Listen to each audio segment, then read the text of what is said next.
Are you feeling stressed and overwhelmed 98% of the time? I know I used to. Random to-dos would pop into my head throughout the day. I would snap at my kids and get angry over silly little things. Then I'd lay my head down exhausted and imagine the next day and already start feeling overwhelmed. There's one thing that I do every single day that has completely eliminated my overwhelm, and that is a morning ritual. Y'all, this has been a game changer for me and my business, and I'm gonna show you how you can create your own morning ritual. Intro. Hey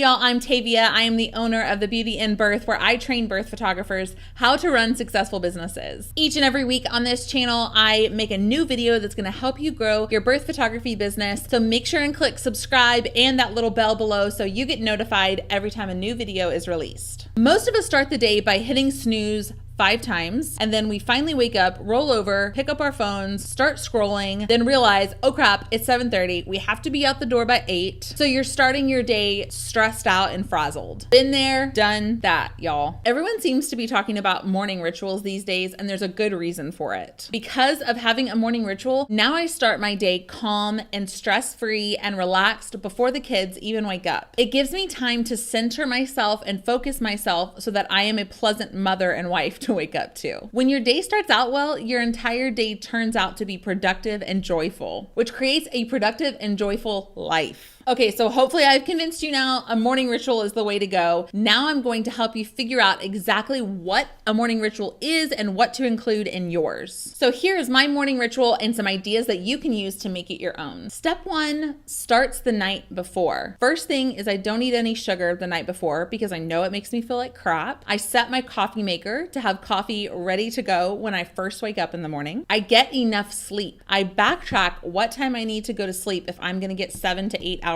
of sleep a night. Disclaimer, my children all sleep through the night. If you have little babies at home, don't set unrealistic expectations for yourself. This one annoys my husband, but I turn the heater up before I go to sleep. The worst thing is waking up in a cold room and all you want to do is stay under the covers. So I turn my heater up a little bit so that I know when I wake up, it's going to be warm enough for me to want to get out of bed. And lastly, I set expectations for my kids. My kids know that they can get up at 8 o'clock. They have the toddler light in their room that turns green when they're allowed to get up. So that means that I know they're going to get up at 8 o'clock. So I have at least until 8 o'clock to do my morning ritual. So I set expectations with my kids the night before as to when they can wake up. Again, disclaimer, my kids are older. This is not happening when I had tiny babies at home. Don't let step 1 overwhelm you. This took time to implement. I started one thing at a time and implemented it before moving on to the next. Step 2 of the morning ritual is deciding when you're gonna wake up. Start with 30 minutes earlier than you're waking up now.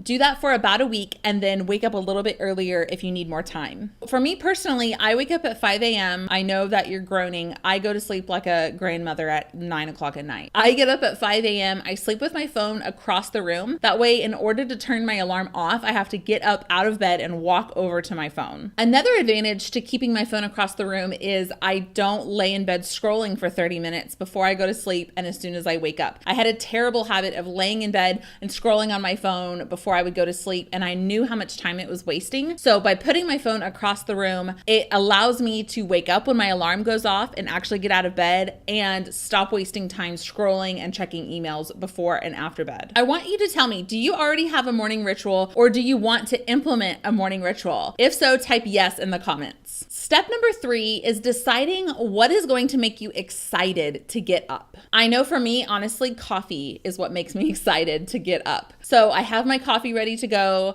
I have a candle sitting next to my chair. I have my gratitude journal. I have these things that I enjoy doing in the morning so that I know when my alarm goes off and I don't feel like getting up, I have things to look forward to. So ask yourself, what is it that will make you excited to get up in the morning? It used to be that my kids weren't up yet, and I really liked being able to get up and do a few things and drink some coffee in quiet and silence before they woke up. Step 4 is listing out my big 3 for the day. So in my quiet time during my morning ritual, I always list out 3 things that I want to accomplish that day. So when I get to the end of the day, I know if I've gotten things done or not. And then I block out time to get those things done. It can be big or small. It can be finishing a load of laundry or editing an entire birth. Just list out 3 things you want to get done that day and block out the time to get them done. Okay, so at this point, we've started the night before prepping ourselves for the next morning. We know we're getting up 30 minutes earlier than our normal time. We're thinking of something that's going to make us excited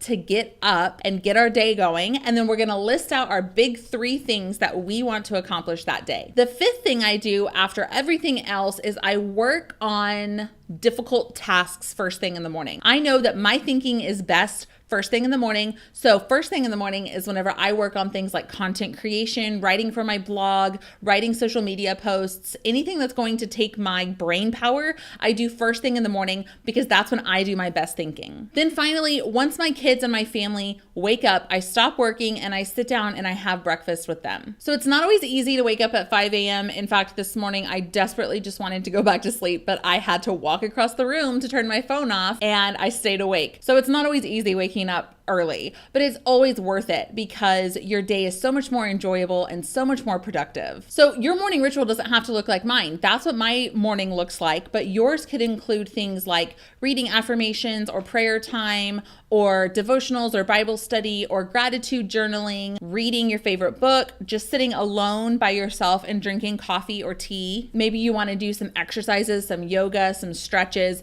Those are all common things that people include in their morning routine. My morning routine takes about 90 minutes, but I've built up to that. It started out being about 20 minutes. So just do what you can do and make this a habit because it's one that you will love having in your life. Make sure to click like if you like this video and click the subscribe button because I release a new video every single Friday that's going to help you grow your birth photography business. And remember, if you love birth photography, there's a reason you love birth photography and it's because you were meant to be a birth photographer. So get out there and make it happen. Have a great week.